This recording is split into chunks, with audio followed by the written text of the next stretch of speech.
If you ever wondered how Santa can be in a zillion places all at once, now you know. That's the magic of zombie takeout.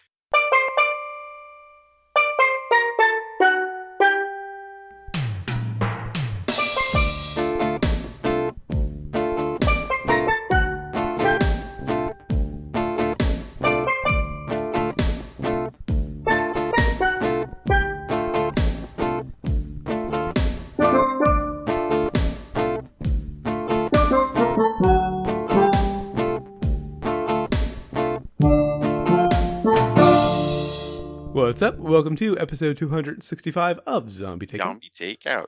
The B-Moving Cult Movie Podcast. I'm Uncle John. And I'm Scotto. And before we get to this week's movie, I'm just going to get into what we forgot to talk about last week. Because of my little mishap with the mic mute button. Our regularly scheduled update on the MST3K Kickstarter. Someday there'll be a Zombie Takeout Kickstarter. Ooh. You have a Kickstarter. You know what? I've always wanted to do a Kickstarter to get Liam Neeson to do the podcast with us. And how much that would cost to do. That would be fun. But it would be. Except we'd be beating him up the whole time because, to quote of course one of my favorite Trailer Clash episode titles, Liam Neeson Gotta Eat. Come on. If we're going to pay the man to do the podcast, we're going to beat the shit out of him. Yeah. The question would be, which Liam Neeson movie would we do? Would it be one of the Takens? Would it be Roadhouse? Roadhouse? Yeah, he was in Roadhouse? Wasn't he like the hillbilly cousin or something? I have to check. Yeah, if he was, that's the movie. I was thinking Clash of the Titans, but... Oh, I had thought of Clash of the Titans. Anyway, the MST3 Kickstarter update. They have now passed 4.4 million. That's combined with the Kickstarter total and the money they've raised from add-on perks. They're selling different T-shirts and posters and whatnot as add-on perks. So they've now raised just under 4.3 million from the Kickstarter and 310,000 from the add-ons. It's just so much money. So we're getting 9 episodes, definitely. There's 2 days left to go. The next milestone is 5.5. Unless a heavy hitter comes in and is real generous at the last minute, I don't see us getting to 5.5. I thought I heard he was going to do like a telethon type thing. Yeah, that's going to be on Friday for the very end of it. I would love it to happen, but I just don't see how. That he's going to have a lot of, a lot of nerd celebs coming in to help him to get his numbers up. Right. But man, he has assembled the dream cast, hasn't he? Just getting to the next bit of news. Again, this is going back a few weeks because we forgot this last time. So a lot of this is old news. But he's announced now the full cast. It's Jonah Ray from The Nerdist as the host, the new Joel. I know him more from the Meltdown. Okay. It's a very good comedy show on Comedy Central. Okay. Stand-up comedy. Mm-hmm. But what's great about it is it isn't just about the stand-up routines. In fact, a comedian, you don't want to burn your material on a live show. So they just have little snippets of the stuff, but it's like in the back of a comic book store. Oh, nice. And I'd say a good half the show is them fucking around backstage. Wow. So it's a really good good show if you ever get to see that. I will definitely keep an eye out for it. In addition to Jonah Ray, we have Hampton Yount as the new Crow, Baron Vaughn as the new Tom Servo, and now here are the 2 big ones. As the new Mad, Kinga Forrester, daughter of Clayton Forrester, which sets up a nice possible cameos for Trace Beaulieu and Mary Jo Pehl. We have Felicia Day, speaking of geek royalty. Of course. And as the new TV son of TV's Frank, we have, and this is the big one. Of course. Patton Oswalt. Who, I mean, I'm really excited to see him in anything, of course. Yeah. I'm just worried that they're going to do the one that I've wanted to do from his comedy routine, the deathbed? Yes. The bed that eats people. Mm-hmm. They're probably going to do that because he if did it in his routine. And I mean, why not? They're raising millions of dollars. course they'll be able to do it. It looks like, judging from what they've said, it takes about $500,000 for an episode. Yeah. Ballpark. I don't know how it could be that expensive, but it's one set and a movie that probably doesn't cost them much, unless the rights really are expensive. But more news. Today it was announced that they have some I think it said guest writers, but I don't know who's a guest who's maybe going to be on for the long haul. But the names they announced were Dan Harmon and Justin Roiland, creators of Rick and Morty. Of course, Dan Harmon also known for creating Community. Right. The sitcom Community, not the concept of Community. The concept of Community? I don't know. I said he created Community. Before that, people didn't really come together at all. They said, fuck them. And also, two that I'm very excited about. Author of The Name of the Wind, Patrick Rothfuss. Also kind of a geek celebrity. And author of Ready Player One, Ernie Klein. Now, are you familiar with Ready Player One? No. Great book. And it is basically just one 80s reference after another. Oh, that sounds painful. No, it's actually really well done. Okay.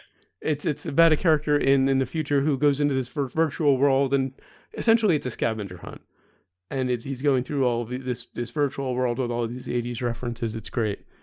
But bringing that kind of pop culture knowledge to MST3K will be amazing. It's all, I don't know. Is it too much? Well, like I said, these could be guest writers. I don't think they're on for the long haul, especially Rothfuss and Klein. They're novelists. And I don't know. Dan Harmon and Justin Roiland might have signed on for the long haul. At this point, it's only, maybe 12 episodes tops. But here's my question. If he had this cast in mind to do all this, what's wrong with the networks for passing on this? Well, see, on the internet, Felicia Day is huge. Patton Oswalt is huge. To the networks, they're not. I mean, the last thing I saw Patton Oswalt on TV was a small role on Dollhouse. And Felicia Day was known as a guest star on TV. When Patton she did TV. Oswalt had King of Queens, didn't he? He wasn't. He might have been in an episode. He wasn't the lead. That was Kevin. Oh no, Bates. he wasn't the lead. No, he was kind of like the best friend. Oh, was he? Well, still, that's not a bankable name to a network. But they're trying to start these other online networks. I said this last time we talked about this. Nobody's going to subscribe to CBS Online without a name to get Star Trek, right? Oh yeah, actually, a lot of people are. I've heard quite a few people saying they're going to do it just for Star Trek because it's been ages since the last one. There's a lot of us though who are not gonna one show. I'm very curious to see the new Star Trek, but I'm not subscribing to CBS to do it. Right, I am too, but I'm already paying for Netflix. I already paid for satellite radio. I already pay for everything else. Yeah. I don't have a TV subscription. I don't have cable, I should say, but I pay about $50 a month in online stuff. I'm not adding CBS to that just for one show like you. But there are people who will. You start adding Hulu and you start adding, CBS and then Yahoo, and it just, you're going to be spending so much of your income on TV. You just can't do it. However, if you say put Star Trek and Misty, you're going to get a lot more people that it's going to tip over. And if you're going for that demographic, why not? Yeah. They're not going to get that much numbers just for Star Trek, though. I don't think the networks understand how important Misty is to a certain demographic. Well, that's the whole point of this Kickstarter, though. True. Is to show the kind of numbers they can get and the kind of money they can get, and in the hopes of selling it to another online or cable provider. But Patton Oswalt's one of those guys. I mean, his Twitter account, makes news. He's had posts on his Twitter account that mainstream media has picked up. Really? Okay. Yes. He'll comment on things. His Facebook, he'll do like essays. It's just, he's quite a great guy to follow, Mhm. actually. So, I mean, the fact that they wouldn't see the, the benefit that he would have to this, I just don't know what to tell you. I don't know I what these think guys do. if there is any interest from any networks or online providers, they're gonna wait to see how the Kickstarter does and see how the show goes, on its own. I think what he's raised is pretty impressive already, but I think Yeah. he's going to get a lot more in Well, those last few you days. think so? That'll be interesting to see. I think it's pretty much. Like I said, he was just under 4.3 last I checked, just before we went live. 2 days. He What's he, might 1.2? The Kickstarter itself might actually make. I'm gonna say about 4.5 if they do well. What was it? He needed 5.5? Yeah, yeah. I don't think they're gonna crack 5 on the Kickstarter. Combined, they might crack 5. Anyway, on to this week's movie, which is from 2010, Rare Exports: A Christmas Tale. And of course, that brings us to the impromptu plot summary, sponsored by Pants. If you're gonna be running around in the snow, you might want to wear them. Please. Yes. And also brought to you by Santa's Labor Camps, bringing that Christmas spirit to you or else. And, starters, self-correction, it was not Roadhouse. Okay. It was another Patrick Swayze movie at the same time period called Next of Kin. Okay. That he was the Because I've seen Roadhouse. Yeah. Easy mistake. It has a line that I'm fond of quoting, and I liked Jeff Healey at the time, but that's about all it's worth. I like the be nice until it's time to not be nice line. All right, so as for this week's movie, we have, well, is this a finished product? Anyway, it's a Finnish film. Thank you very much. From Finland. Yes. All right. So we have these kids who've snuck into this mining operation. But if I were a kid and there was this freaky shit going on, like next door, and I say next door, I mean Russia, the next country over, I'd be very curious to see what the hell is going on in there. And it turns out it is an excavation. I'm not sure what the cover story was really when they first came in. I don't think they got into that, what the official cover story is. He told the workers that they were digging up a burial mound. Right. And of course, the plan was to raise Santa Claus. Although the Santa Claus in this movie is a little closer to Krampus than Santa. Yes, it turns out Santa Claus is an asshole. And it wasn't just about giving lumps of coal to kids. No. It was about torturing them to death. Only if they were on the naughty list. Only if they were on the naughty list. But, so they discover what they're up to. This kid, the younger kid of the two, is very much into the old folklore and is very much aware of what the hell is going on throughout the entire movie. And nobody, of course, believes him until it is too late. So yeah, they do raise the Santa Claus, and there's sort of a rampage going on. I just thought of another good title, The Santa Claus, but CLAWS. I think that's a movie already. Oh, okay, could be. Probably. I think so. I could be wrong. So he's trying to tell his father what's going on. His father won't believe him. His father, of course, is more worried about them having food and any sort of money. Survival. Because some asshole came and slaughtered all of the all the reindeer in the area. They're reindeer herders. Yes. Sort of almost poachers, if you will. Yeah. but it's their livelihood. So yeah, they think it's just wolves that have been forced to rummage from the hill from the mining operation, But of course, the small child sees a human footprint in the snow instead of, the claws. So he knows exactly what's going on. He finds footprints on his roof, and still nobody believes him until, of course, what they think is Santa Claus shows up. Yeah. I don't know how much we shouldn't really ruin much of this. Yeah. Because I think a lot of the fun in this movie is like, what the fuck is gonna what? Yeah.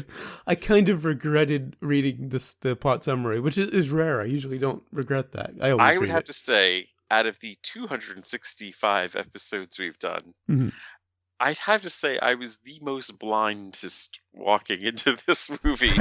I had no idea what the fuck this was. Same here, actually. Rare Exports, A Christmas Tale. Wait, what? All I knew about this was I'd seen it on Netflix. I'd seen that it was on Netflix. And Roberta recommended it when we were talking about a trilogy for Christmas. And that's all I knew, really. So yes, this what they think is Santa shows up. They almost butcher him because they think he's dead because he stumbled upon one of their traps for for food, trying to get a wolf. And before they butcher him, he makes a move, and the rampage begins, and hilarity ensues. You could say at this point. And the young child you were talking about becomes a complete badass. Yes, possibly the best part of the movie. Yes. But rolling it back to the beginning, it begins with a bit in English, and it's mostly in Finnish. Yes. But there's English throughout, here and there, in the little small amounts, and there's a bit of English in the beginning, and I was kind of hoping that I wouldn't have to read subtitles for most of it. Unfortunately. You know what? The beginning is probably one of the worst parts of the movie, and it's a really stupid thing, but it's the first shot of the film. You really need to be, careful with it. It's the person that is in charge of, the owner of the mining expedition or the excavation, the boss. It's a close up on him, but he's wearing such ridiculous, almost stage makeup. Yeah. And it's a dead close up on it. Was not intended makeup that was never intended for a close up. That's for sure. But they just went with it, and it wouldn't be a big deal, except it is your opening shot of your film, and you really should be a bit more careful with it than that. But after that, I think, it's beautifully shot after that. Oh yeah. But with the background you have, this, just the location they're in, you really can't go wrong. True, it's Finland. And the shot of the burial mound would have had me really curious if I didn't know where it was going. Oh, yeah. Because they pull back when he explains we're going to be digging up a burial mound, and they show this enormous, mountain-sized burial mound. Right. But there was one shot of the father, one scene, I should say, that kind of confused me a bit, because he's digging this trap, and it's the classic, hole in the ground with the sticks pointing up, and the branches over it with the snow, and it's that kind of a trap. But he used an earth mover to dig it. It just seemed kind of oddly technological for that kind of trap. If you have the money for establish something else to catch some food. Yeah, you could have used something more modern than that kind of trap if you have access to that kind of machinery, I would think. I don't know. I mean, I wonder what he had access to that machinery for. Now, in addition to the kid you were talking about, there's another kid, a friend of his, who is in a good chunk of the movie. Yes. And a lot of it is the two of them they're kind of the audience's surrogate. They're the ones who kind of have a sense of what's going on, but don't really know the whole picture. And the older kid doesn't believe him either. Right, yeah. But dumb shit.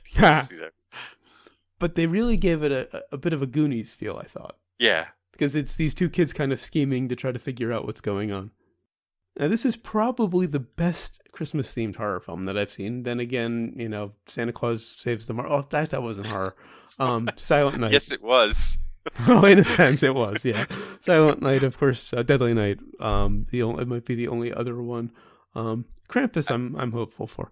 I think there are a number of Christmas horror films, but I think this one has to be. The only other one actually I can think of that I haven't seen is Jack Frost, but that's. What, the Michael Keaton one where he's like the father? No, the other one, the slasher. Oh, the other one. They were out like within a year or so of each other. It was really nuts. I've actually seen parts of the horror one, not the whole thing. I haven't seen any of the Michael Keaton one for obvious reasons. Now, I made a similar mistake with this that you made with Troll Hunter, although it didn't affect my opinion nearly as much. I went into this expecting a horror film. I had no idea what I was getting with this. I guess because I read the plot summary, it felt like a horror film. I was getting like, is this like a batteries not included movie? I mean, is this? What is this? It's not exactly horror, but it's kind of a thriller in a sense. Yeah, it's because most of the time you're not scared, you're just more confused. Yeah. You're just like, what? How are these things all connected, kind of thing? And then they eventually. I can't think of anything left unturned. No. Like everything down to the radiators getting stolen. That was one of the two bits that cracked me up. Like what? Because we've established that Santa was trapped in ice by this point. Yes. And you find out that the elves have been stealing radiators, and they stole this one guy's wife's a very expensive hairdryer. That cracked me up. And the scene where they had the bear trap in the fireplace. Yeah. Because of the myths about Santa being a monster. Oh, okay, now I get it. I thought that was set up by the the creatures. The kid set that up. Yeah, or the father, one of them. Yeah, because right.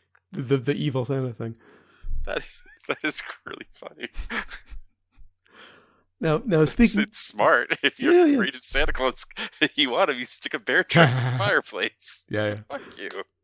Now, I think my first evidence that this was not the horror film that I was expecting is that it's a half hour before there's any kind of attack. Yeah. And at that point, you just see a bunch of workmen at the drill site getting pulled off camera, and their helmets getting thrown back. You kind of know something's coming, though. Yeah. Like you could,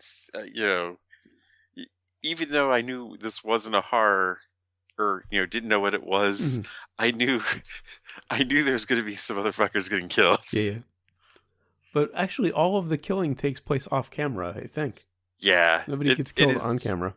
It's a very low budget horror movie. Uh-huh. As in, you don't see the heavy. You actually, you see him in ice with his horns sticking out. I repeat this: you don't see the heavy. Yeah. It also the plot summary made it sound like it was like a zombie Santa thing, so that explains our artwork this week. Because he's buried but still alive. I was thinking a zombie thing, but he's actually. I guess that would make him a zombie, wouldn't it? Well, he kind of technically is, I suppose. If he never died, though. Well, was he alive though? I mean, I guess he was. If once the ending happened and the elves went back to normal, we're no longer being controlled. I guess that means he was still alive and controlling them. Because we just see him in ice. For all we know, he could have just been dead. But he was controlling the elves. Alive this entire time. Yeah. Now I gotta give credit to I didn't look up his name, but the kid who plays Piiparinen. There's younger no kid. way you're going to get these names. Yeah. I mean, come on, man. I'm not even going to try. I can barely pronounce the character's name. Piiparinen. Tamila? I didn't even look it up. But by far one of the best kid actors I've ever seen. He gives a brilliant performance, pretty much carries the movie. I think they gave him, just enough to work with. They didn't make him do too much. Mm-hmm. Just, be scared and and then, when he becomes brave, in the last act. Well, he doesn't just become brave. He literally becomes like action hero badass. That's true. He becomes Jack Bauer pretty much. Yeah. He has the plan. He's barking orders. And there was a great observance of Chekhov's gun. Because early in the film, you see him with a shotgun, and the other kid questions him, do you even know what to do with it? And he doesn't fire it throughout the movie until he has to get the adult's attention in that scene. Right. And yeah, that's why this movie can't be made in the U.S. They're not going to be allowed kids with guns in an American film. I was actually thinking about an American version, but I honestly can't think of a kid to put in that role that I've seen who could pull that off. But you're also right; it wouldn't fly with the guns. Kids walking around with shotguns in an American film. Mm-hmm. Just see the outrage that would have. Hilarious. No, one of the things I really appreciated about this movie is that it really does, the legend of Santa in the film really does jive with a lot of the classic fairy tales. I recently read, actually about late last year, early this year, was reading the original Grimm fairy tales. Yeah. Which was an edition that was put out last year. It's the first edition of all of them before they were sanitized and, cleaned up for mass consumption. They get really fucking dark. Oh, yeah. Like, the idea that Santa would literally dismember kids on the naughty list perfectly fits with the original Grimm fairy tales. It's actually kind of mild for that stuff. I mean, there's cannibalism, there's rape. I mean, there's all sorts of crazy shit. One of the titles was How Children Play at Slaughtering. So this is, like, right in line with those classic Germanic fairy tales. So I really appreciated that. Though I do have to wonder where a bunch of reindeer herders got a human-sized cage. Because the elf that they thought was Santa, they're trying to sell him back to the mining company because, they think he's Santa and they can get a lot of money for him. And he's in a cage that is, like, perfectly sized for a human. It's about, 6 feet tall, about 4x4. I don't know. But they're reindeer herders. They would maybe have an animal cage, but not one built like that. Piece of a bear? I don't know. Maybe, but it would have to be standing. Yeah. Now, of course, as we mentioned, they never really show the heavy. They kind of took too long to even show what they did of him, which was just a cylinder of ice with 2 horns sticking out. Incidentally, why did they take the horn? I think they need to use his magic. Okay, that makes sense. All right. But I mean, this movie takes a while to set up in the first act or so. Yeah. And it delivers like a surprising message about, poverty too. Mm-hmm. Like you're just not expecting that. It felt like it kept throwing things at you that you would not expect to see in a movie like this. Mm-hmm. It's a lot of setup that gets a little tedious at times, admittedly, for one hell of a payoff. Right. And I think what really gets it through, though, was I thought the father was a pretty good actor. I mean... The entire cast was great. I can't fault any of them. Oh, the friend was a bit goofy, but I mean... He was a small role. You're right. I didn't really pay much attention to him. But yeah, right. He was just, window dressing pretty much. He was... I was kind of thinking of, like, the John Goodman, from Big Lebowski as, like, a he Finnish actually guy. Kind of looked like him, too. Yes, he did. But, the father, just playing this, he's a single dad. Mm-hmm. They're completely broke. Their Christmas breakfast is just some gingerbread that he made. Yeah. And that dinner scene I loved because it completely reminded me of the dinner scene from Jaws. Oh, what? The scene where they were having dinner and it was just the kid and the father together really reminded me of the dinner scene in Jaws where he's playing with the kid. Oh.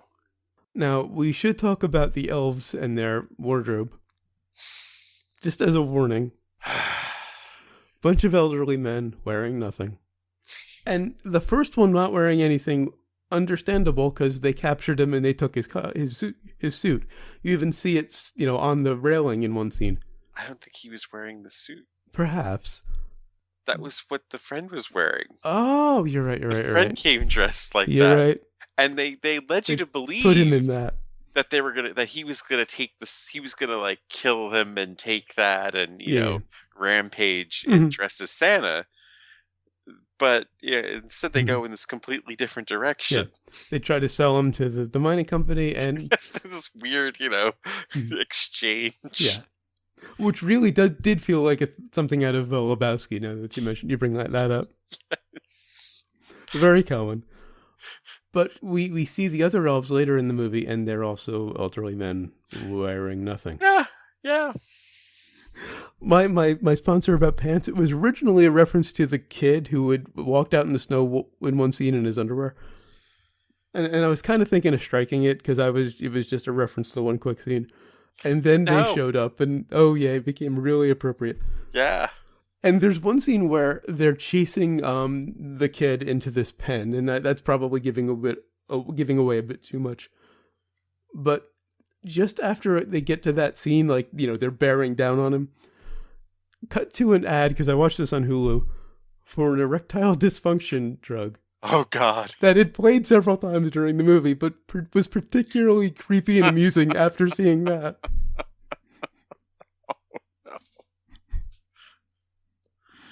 Oh, boy. And speaking of creepy and twisted and amusing, the ending. After there's probably, again, giving away too much. There's something that's very Michael Bay that happens toward the end of the film. Oh, they totally do like a Raiders of the Lost Ark thing at the end. Don't want to give away too much, but it's very Michael Bay, very Raiders. And then there's a tag at the very end. Not like after the credits, but, the very end of the movie. That is so creepy. They're basically selling the elves. And they're basically teaching them to be Santas and shipping them away in crates. It got very sort of cold science fiction feeling at the end. Oh, definitely. It was just like, the whole time, it was just like, wait, what? That ending bought it like a half a brain for me. Just because it kind of just amused and kind of just unnerved me at the same time. All right, so I'm pretty much done with my notes. I am too. Just a bit of trivia. It's based on a short film called Rare Exports Incorporated. I'll see if I can find it on YouTube and put it in the show notes. Brian Green's passport number, the elf who they captured, 314159265. Pi. And Roger Ebert awarded the film a 3.5 stars out of 4, calling it a rather brilliant lump of coal for your stocking. and called it an R-rated Santa Claus origin story crossed with The Thing. I think it's very appropriate. The Thing is very appropriate. It has definitely the beginning with the mining crew. Mm-hmm.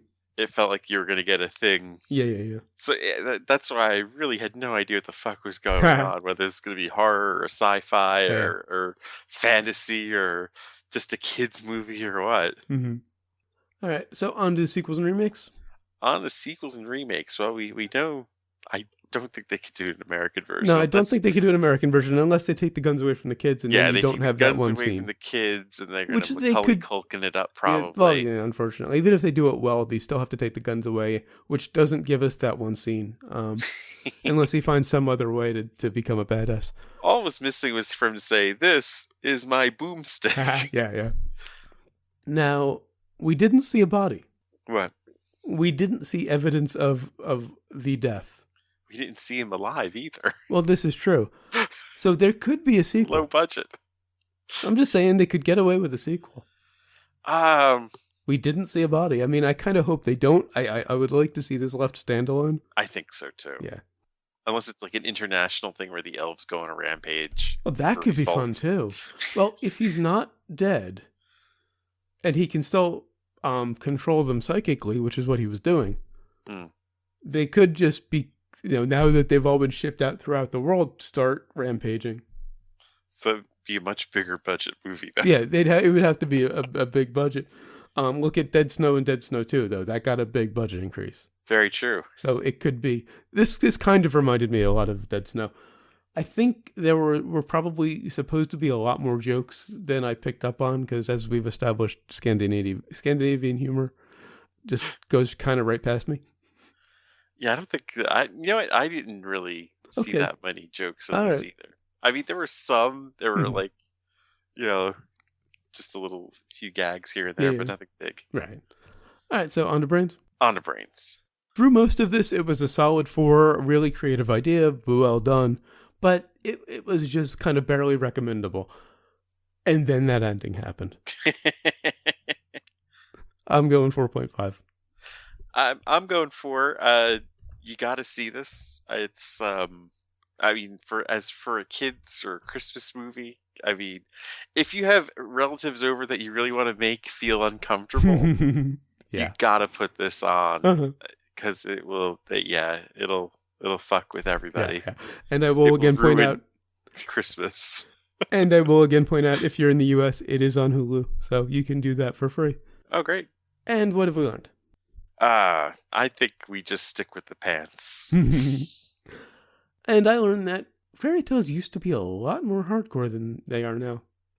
Alright, so until next week when we... Oh, yeah. Until next week when we'll be reviewing Saving Christmas. You know, I was thinking, what interesting bookends... what two interesting Christmas movies to put together. Yeah. This movie, which is really the origin of our Christmas mythology. Right.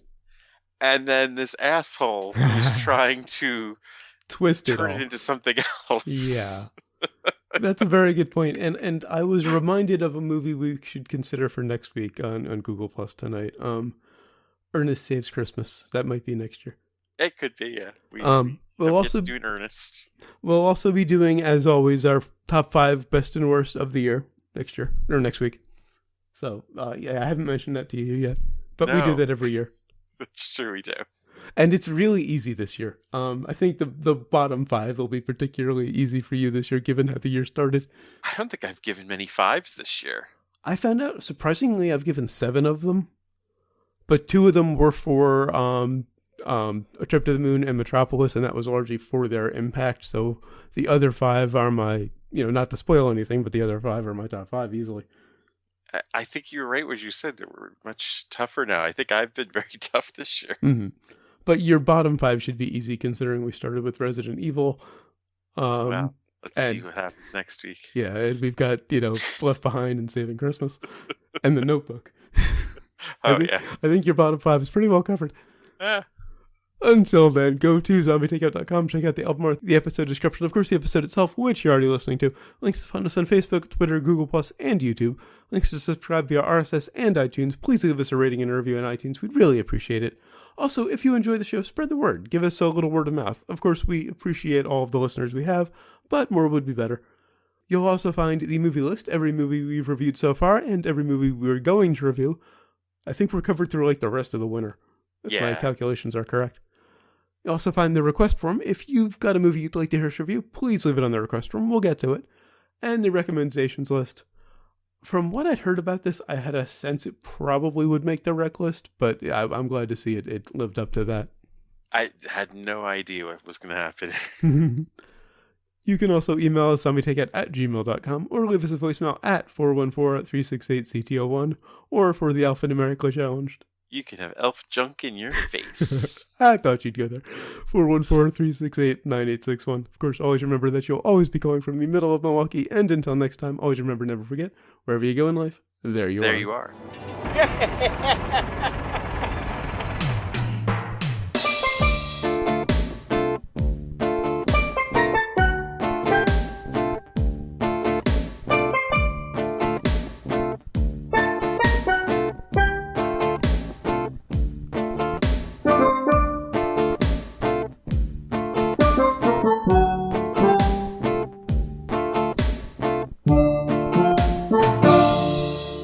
Titles. Yeah. I have The Real Bad Santa, Old Saint Krampus, or Elf Herding. Kind of like Elf Herding. I have Mad X Max, 24, or A Very Jack Bauer Christmas. 24, of course, is for the advent calendar. And my personal favorite, though, Elf Junk. Okay, yeah.